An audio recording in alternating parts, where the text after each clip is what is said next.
Take back your soul. This is another transmission from Mahadeva here at ThunderWizard.com headquarters, where you find the world's only unified spiritual energy system at ThunderWizard.com. Get ready, because here I come.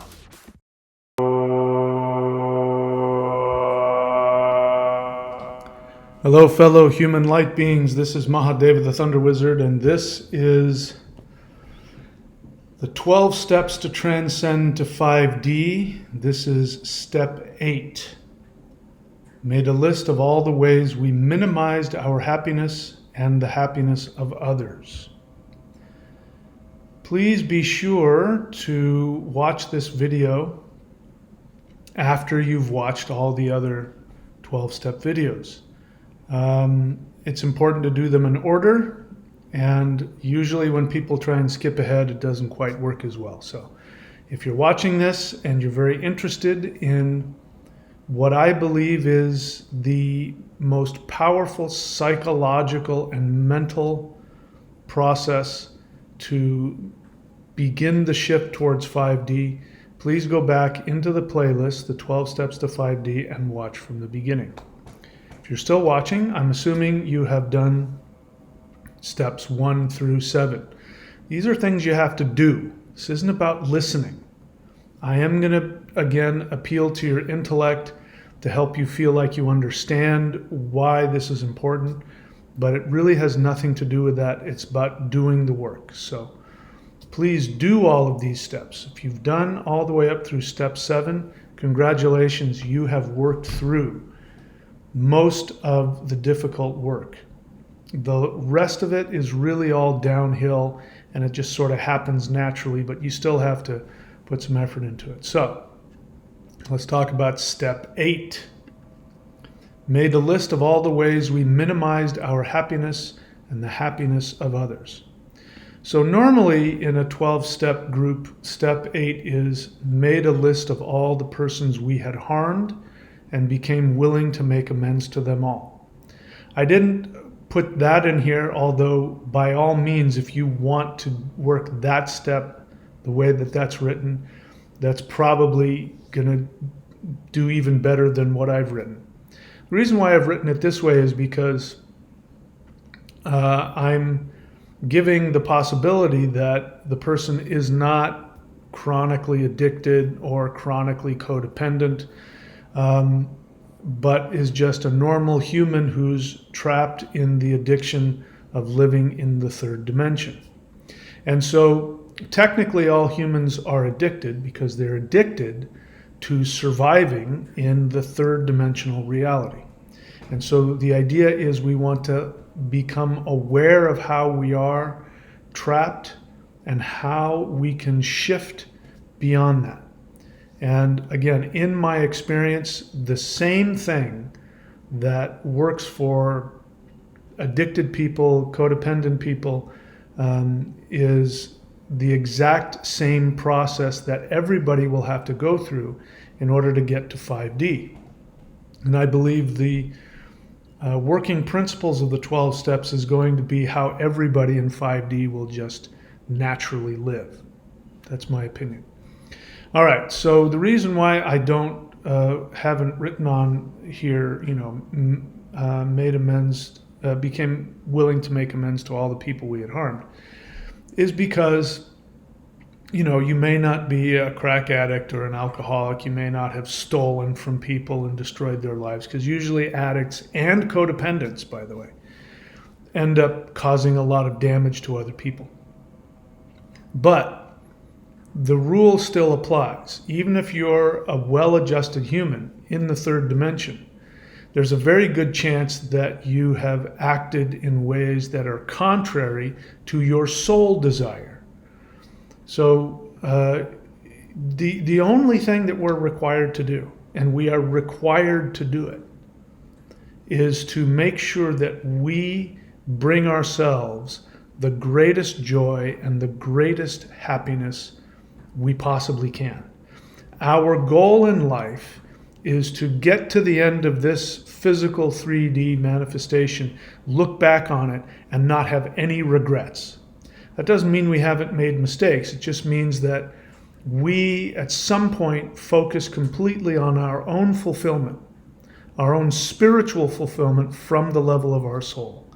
And when we do that, just the act of doing that empowers every other conscious being in existence. When we act contrary to that, when we minimize our happiness, when we go directly against it, trying to get love and approval from other people, usually those people are going to be narcissistic or destructive in some way. They're going to be dysfunctional in some way, because somebody who truly loves you will not demand that you meet their needs. Somebody who truly loves you is first and foremost interested in your happiness. And even if they want you in their life, their thought process will be, I would love to have this person in my life, but I want what is best for them. So there is no having to figure out what is good for me and what is good for others. This is very codependent. And again, I strongly recommend that everybody disavow themselves of any philosophy that teaches anything like that. I pointed out the law of one. There's a lot of people who believe that the law of one has been channeled by extraterrestrials teaching people how to shift to the next density or whatever it is. And while I have no problem with the concept of that, the reality of that channeling is that it's incredibly codependent. The idea that you have to live for other people's happiness before your own happiness is a complete misunderstanding of what selfishness is. Destructive selfishness is narcissistic selfishness. And that is when you treat other people as objects and you go after your own, fulfilling your own narcissistic self-preservation desires, which is not at all what your soul desire is. So, however you want to work it, if you want to work the actual 8th step, go right ahead. But if you want to work this, let's continue. So we made a list of all the ways in which we minimized our own happiness and the happiness of others. So I would first start off literally by getting a notebook and a pen, because actual writing with your physical hand has a connection to your brain and it does all kinds of really good things. And just make a list. Easy ways to go are the ways that you know. You can start with your regrets. So if you want to, you can even write regrets. I regret that I never did this. I regret that I didn't do that. I regret that I didn't spend all of those years that I was married to somebody I wasn't in love with in Idaho. I regret I didn't spend those 10 years living by the ocean and surfing. So that's one regret that I would put on there. And by doing that, I minimized my own happiness and by extension, the happiness of others. It doesn't change the fact that it might have been my karmic destiny to go and experience her, because I did learn a hell of a lot and my life took turns that ended up getting me to where I am. So I don't regret, beat myself up for it, but it's important that you acknowledge when you walked away from your deepest desires. So you can write down your regrets. I regret I didn't do this. I regret that I, spent 8 years in college when I could have been spending that time surfing and practicing internal martial arts or whatever. So you write down your regrets. Write down any other ways that you know you've minimized your own happiness. You walked away from yourself, either trying to become rich, famous, a good person, making other people happy, having your reputation fit in, ways that you know that you walked away from yourself. All right, that's pretty clear. I'm beating that horse to death. So the second part of that, which is made a list of all the ways we minimized our happiness. And the second part is, and minimized the happiness of others. So this is where you know you've done things to other people, and you did them in ways that were harmful to them. If you know that you consciously tried to hurt somebody, you consciously stole from somebody, those are obvious ones. You would write that down. Stole $10 out of my mom's purse, to buy weed or cigarettes when I was 17, something like that. You did harm to somebody else, write that down. And just thinking about the ways that you minimized other people's happiness.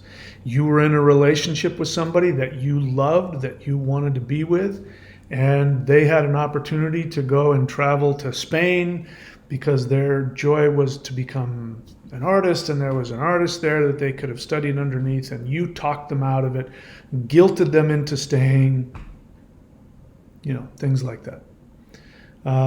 So it's pretty clear. Write down all the ways that you know that you minimized your own happiness and the happiness of others. And that's it. It's a very simple step.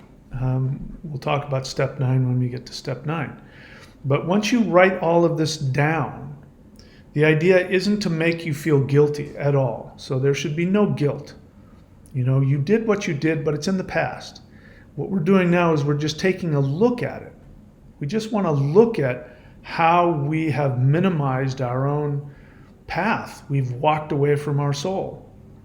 And that's all. And so write them all down and then spend a little time just meditating on how you could have done things differently for your own happiness, and become more committed to living in a way that will make you happy at a soul level. Really take a look at that and see how that impacts your life. So that's it.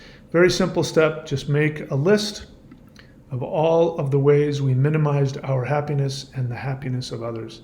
And when you've spent, a few days or a week doing that, you can move on to step 9. That's it, my friends. I wish you all the best. Thank you so much for all of the work that you are doing. If you're on my channel, it means that you are a very advanced starseed, because not everybody can handle what I give out on this channel. If you're still here, even if you're still on the fence about whether or not you want to take action in any of the techniques that I teach, it means that your soul is ready. So go ahead and take the actions. Thank you so much for being here and for following me on my journey. And I look forward to seeing you soon. And as always, if the flash don't come and I don't get beamed up to the Starship Enterprise, you will see me very soon. Take very good care of yourself. Thank you. Take back your soul. This is another transmission from Mahadeva here at ThunderWizard.com headquarters, where you find the world's only unified spiritual energy system at ThunderWizard.com. Get ready, because here I come.